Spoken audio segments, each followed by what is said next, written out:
Hey, welcome back to the Disney Plus Everyday Challenge, and today I'm holding it real close because it's pretty noisy here. I am at VidCon 2025, right outside the Disney Plus booth, and what a better place to talk about our next episode, our next feature. We're going to be talking about one of my all-time favorites, Malcolm in the Middle.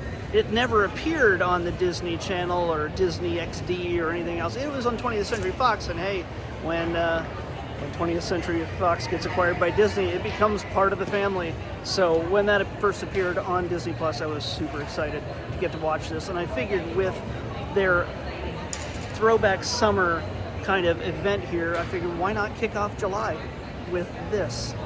So yeah, we got Malcolm in the Middle. I'm going to talk about it at home, though, not here. It's a little bit too noisy. But I'll show you a few little things before I hop over to me and tell you all about it. Bye.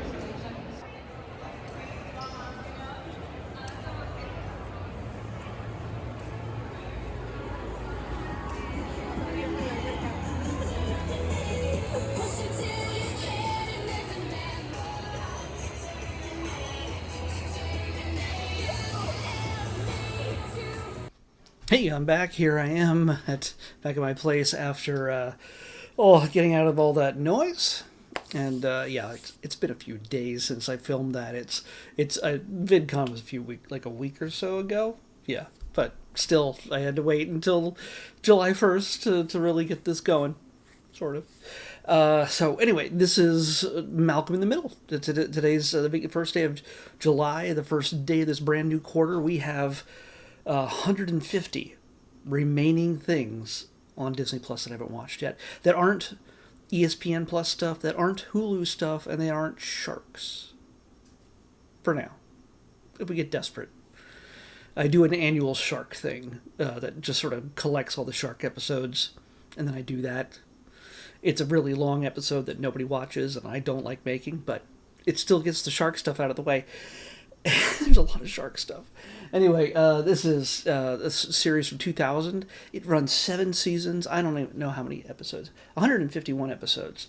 And this is the 20th Century Fox TV series starring Frankie Muniz. And you know him from Breaking Bad, Bryan Cranston, Jane Kasmerick, Justin Burfield, Eric Sullivan, and Christopher Masterson, and there's a bunch of other people.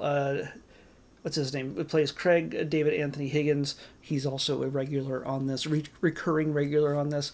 But this is if you don't know what Malcolm in the Middle is, it means you're too young to remember. This is probably one of the most family-oriented and yet wholly inappropriate comedy series on TV at the time. It was, I think it had like an 8 o'clock or 8:30 airtime on Fox on a Sunday night, along with The Simpsons and everything else. I'm pretty sure that's where it started.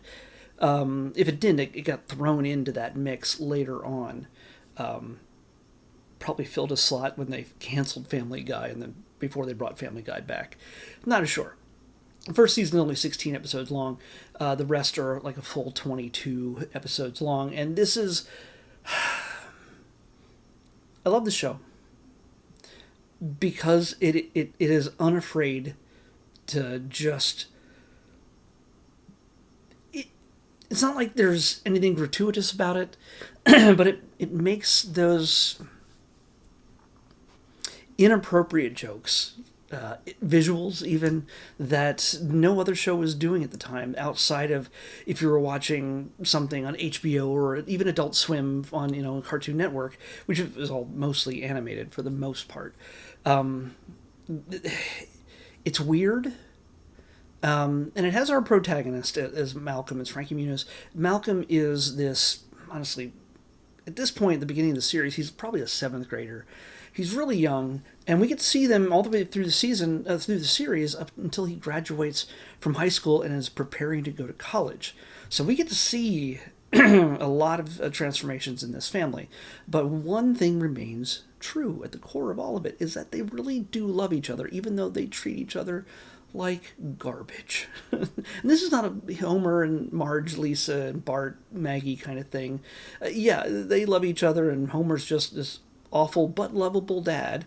Marge is overly neurotic, and that seems to have been the core dynamic for so many shows after the 90s. Obviously, Family Guy has that same structure, but this is live action, and we have a kid who is just as unruly and out of control as any other kid in this family. There's four brothers, and Malcolm is the third oldest. Yeah, he's in the middle. The fourth, I know it's odd when you're saying Malcolm in the middle because he's the middle kid. Well, he's the middle kid at home. The oldest brother is off military school because he is their role model. They love him so much, and he is chaos personified, selfishness personified. And yet he wants nothing more than the approval of his parents and the praise and worship of his brothers. But yeah, he will concoct any scheme. He has the inside track on how to manipulate his parents better than anybody else. But he always loses just a little, just by a hair, because his mom, Lois, she's relentless. She is a maelstrom of dedicated vindictiveness, or a seeker of justice in many cases. Hal is usually the most casual, laid-back dad possible at the beginning. In fact, I was surprised in the pilot just how little Hal is in it, despite him being essentially naked in his very first scene. He is standing in the kitchen, his body being shaved by Lois while he reads a newspaper. It's the only thing that's covering him up from us seeing him, and also his children from seeing him, which doesn't last very long. But it's a casual moment that nobody thinks anything of. They are a family that with very few boundaries, in the sense that while they care about each other, they know that it's nothing that anybody hasn't seen before, and it's nothing that anybody can. If you can't handle it, that's your problem, basically, is the attitude. So Hal, he's mostly quiet in the first episode. The second episode, he is, I watched 4 episodes. Actually, I will say I watched 3 episodes today, and I watched, which include the pilot and the second and third episode from the first season. But when this first appeared on Disney Plus, I have to admit, I immediately went to my favorite episode of all of them.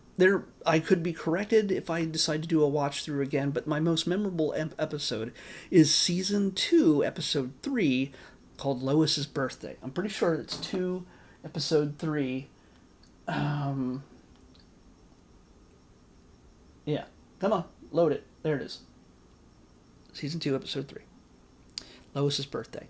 I will tell you right now, if you don't feel like watching any of these other episodes and just want to watch that one, if you want to get an idea of the dynamic in this family, Hal is, again, he's Bryan Cranston. You know him from Breaking Bad. This is a dramatic actor who has won countless awards and accolades, and could write his... he's done plenty of things. He's appeared in the X-Files. That's kind of how he got in the job on Breaking Bad. But being the most famous person to come out of this cast, he's used very lightly in the first few episodes. He's often also not even working with the family in some of these episodes. The focus is always mainly Lois and Malcolm, because Malcolm is our narrator. He breaks the fourth wall and talks to us.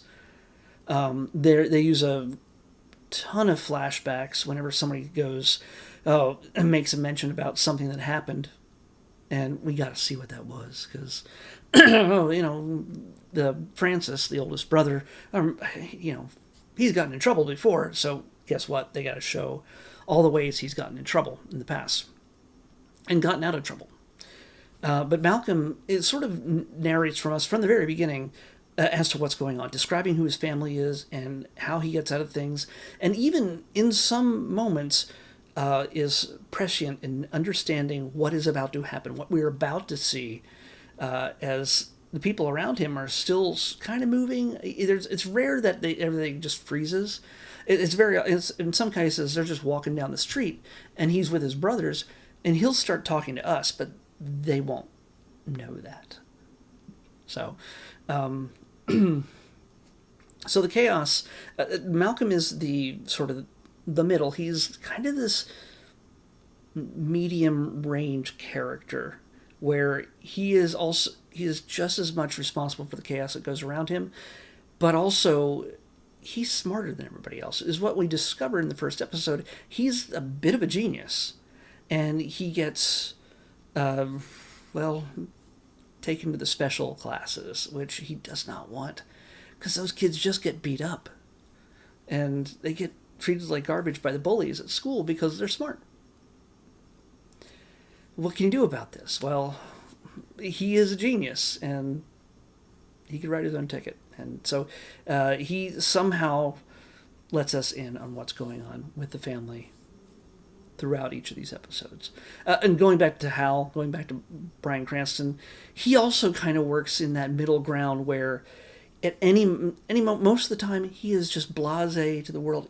Lois cracks down on the boys almost too much. She is high strung as anything. Jane Kasmerick has, I think, won awards, like Emmys, for this role, or she should have if she hasn't, because she's just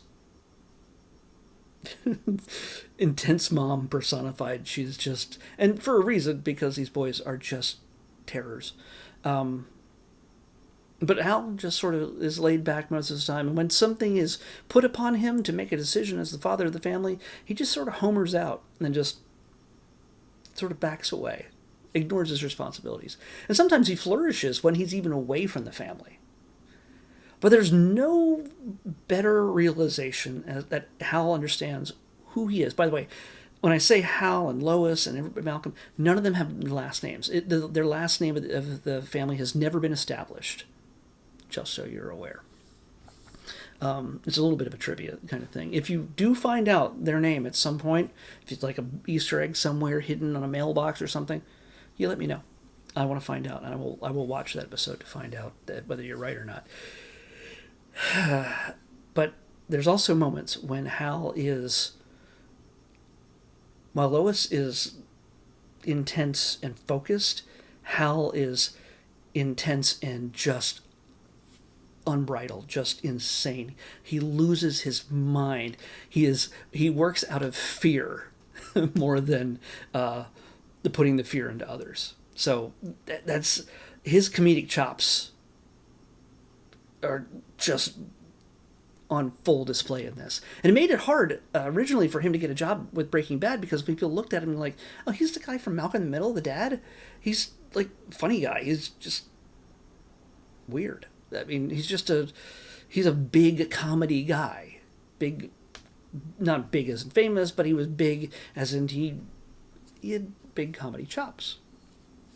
And I actually spoke to him about this one time many years ago after a Breaking Bad event. And I said he kind of was hesitant to even talk about his past, Malcolm in the Middle, in the sense that he wasn't ashamed of it, but I think he was kind of ashamed that Hal almost painted him into a corner, that he wouldn't be able to get jobs like Breaking Bad. And I said, don't ever be ashamed of Hal. Hal is... I don't think I said anything about being like a live-action Homer Simpson, because, again, Homer is whatever the writer that week wants him to be, but he's a dedicated dad, but he's also just pure chaos himself. And I know this is a really long way to get around to that season 2, episode 3, Lois's birthday. It's my favorite. And I'm losing my voice. I'm sorry. Excuse me. No edits for anybody. Because the boys, and eventually we realize Dad, has forgotten Lois's birthday. And it's just, it seems like it would be another day for Lois for everybody to let her down. But she takes it hard. And what happens next results in a clown fight at a batting cage to Kenny Rogers' song. Yeah. The family fighting clowns. And it's just, it just puts it together so beautifully. I absolutely love it. So yeah, if you were too young to appreciate it back then, yes, kids can watch this. They won't get half the jokes. Teenagers would probably eat this up. Your parents were probably these kids. There is supposedly a new episodes of this show coming. They're going to revisit these characters. They might all be back. I keep seeing things where they're like, "What happened to Dewey? Like, where's Dewey? Like the kid who played Dewey." I think those are just clickbait things, but honestly, I don't know. He might have stopped acting, or I just don't recognize him anymore because he's an adult. He might be my neighbor, and I don't know. But yeah, if you want some good, solid comedy, maybe not every episode hits, but I can't think of one. First episode, we get to know everybody, and we get to understand what Malcolm is all about. The second one, we get to Lois discovers her favorite dress. They're going out for their anniversary, and she discovers her favorite dress has been burned and thrown in the toilet, and she blames the boys. And she's trying to get a confession out of them at any cost. And the boys will not own up to it, and they seek help from the only person who's ever defied their mother and lived. And then the third one is Hal and Lois go to a wedding 600 miles away, and they finally are free of the kids for a night while Francis comes home from military school to watch his 3 younger brothers then the boys. Malcolm overhears that there's a chance that if Francis does a good job, he could be allowed to come home from military school, because they all love and pretty much worship their older brother and want him back home. They miss him. What's going to happen? Well, is Lois and Hal going to be let down? Or is Lois and Hal going to get into their own kind of trouble without the boys? So, they'll tie them down. It's 3 solid episodes just to kick things off. And it just gets better. They Might Be Giants, by the way, provides the music for these shows. For the longest time, I believed that I think the rights for a lot of the music was preventing more episodes from being released on DVD. I think only 1 or 2 seasons were released on DVD for a time, and you could not get the rest of it anywhere else. And possibly that got settled. I don't know. I didn't research the details on that, unfortunately, but it's all here. The entire series, as far as I know, unless there's like an episode that's dropped for inappropriate reasons. And by the way, again, there's lots of inappropriate humor. The word cripple is used many times in the first episode. Let's just say some people would be offended by it, but it's understood that the people using it this way are awful people. So, it's not like, oh, we're just going to say this because it's funny and cool. No, it's not that. In fact, not going to ruin anything. But the first episode pushes a number of boundaries and sets the tone for the rest of the series. So, yeah. All right. And They Might Be Giants, by the way, they provide the theme song. And it is until the 3rd episode we get the final version, I think, that we are used to that goes through the rest of the series. The first 2 episodes are a little looser in their construction, and then it's re-edited and is a lot more intense by the time we hit the 3rd episode. Plus, in the first 2 episodes, and I think the 3rd, we get They Might Be Giants music in the story, and is even used as a form of torture in one of the episodes. So yeah, their music is an integral part of some of the early episodes, and the theme, of course, throughout. So that's fun. Just fun for me. Just, I love They Might Be Giants. So, we have a new list now today. 150 items remaining on Disney Plus that I have not watched yet. And I'm going to press, if you don't know how this works, I'm going to press the randomizing button here. 150 numbers are in here. I press this, and it gives me a number. 79. And 79 corresponds to a spreadsheet that I forgot to preload. Seriously? Seriously, you're taking this long? And I had to also reset it so it pulls the latest, and it didn't pull the latest. Come on. Oh no, it rearranged. Oh.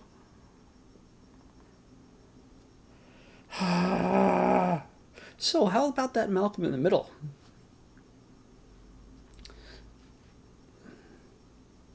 Oh, by the way, if you're a fan of Breaking Bad, again, I can't stop talking about Breaking Bad. If you're a fan of Breaking Bad, here we go. If you're a fan of Breaking Bad, there is an alternate ending to Breaking Bad, which fans already know probably, that actually ties directly into Malcolm in the Middle. As if the entire series of Breaking Bad was a dream that Hal in Breaking Bad was happening, which is a nod to the Bob Newhart show. So, all told. 79 is the number that was picked from this spreadsheet. All different color-coded. We have a surprising amount of shorts, which is amazing. There's always more documentaries than everything else combined. Yeah, just be aware of this. And that's what we got. 79 is, I don't know what it is, but it is Me Hereafter. So, it's either a reality show, a documentary, or docu-series. If it's a series, I'll watch at least one episode and see how it goes. Me Hereafter is what we're watching next in the Disney Plus Everyday Challenge. I'll see you back here tomorrow with that.